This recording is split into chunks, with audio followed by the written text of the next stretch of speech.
ঈদের টানা ছুটিতে পর্যটকদের ঢল নেমেছে দেশের বিভিন্ন এলাকার বিনোদন কেন্দ্রগুলোতে। ঈদের দিন বিপুল জনসমাগমে মুখরিত পর্যটন স্পটগুলো। ছুটির বাকি দিনগুলোতেও দর্শনার্থী ভিড়ের আশা সংশ্লিষ্ট ব্যবসায়ীদের। এদিকে পর্যটকদের নিরাপত্তা এবং হয়রানি রোধে সার্বিক ব্যবস্থা নেয়ার কথা বলছে জনপ্রশাসন।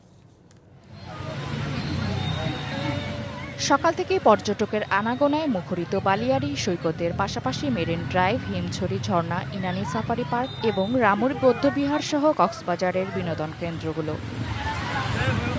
বিকাল গড়াতেই লোকারণ্য হয়ে ওঠে কেন্দ্রগুলো। নিরাপদে ঈদের ছুটি কাটাতে পারায় খুশি ঘুরতে আসা মানুষ।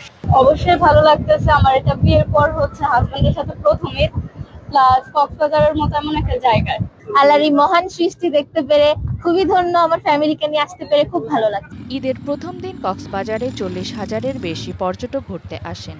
আরও কয়েকদিন এই ধারা অব্যাহত থাকবে আসা ব্যবসায়ীদের।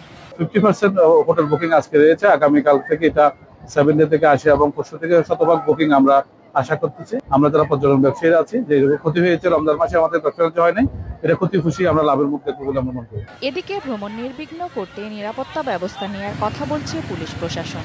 তো আমরা এই আগত পর্যটক এবং লোকাল যারা টুরিস্ট কক্সবাজার আসবেন তাদের নিরাপত্তা বিধানে আমরা এখানে চেকপোস্ট, টিকিট, মোবাইল এবং ট্রাফিক ম্যানেজমেন্টের বিশেষ ব্যবস্থা নিয়েছি।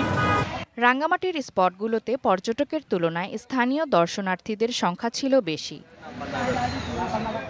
পর্যটকদের ঢল নামে সিলেটের বিনোদন কেন্দ্রগুলোতে। তবে স্থানীয়দের পাশাপাশি এখানে ছুটে আসেন দেশের বিভিন্ন প্রান্তের ভ্রমণ পিপাসুরাও।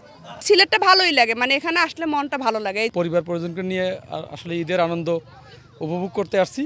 এদিকে বাগেরহাটের ঐতিহাসিক ৬০ গম্বুজ মসজিদ, খানজাহান আলী মাজার ও বিনোদন কেন্দ্রগুলোতেও ছিল দর্শনার্থীদের ব্যাপক আনাগোনা। ঈদুল ফিতর উপলক্ষে ৬০ গম্বুজ মসজিদে আমাদের টুরিস্ট পুলিশ থেকে এবং জেলা পুলিশ থেকে পর্যাপ্ত পরিমাণ ফোর্স নিয়োগ করা হয়েছে এবং পয়েন্টে পয়েন্টে ফোর্স আছে, যাতে করে যারা নামাজ পড়বেন এবং ঈদগাহ উদযাপন করবে সে ব্যবস্থা রাখা হয়েছে। ব্যাপক নিরাপত্তা ব্যবস্থা নিয়েছে tourist police. Saima Akter, DBC news desk.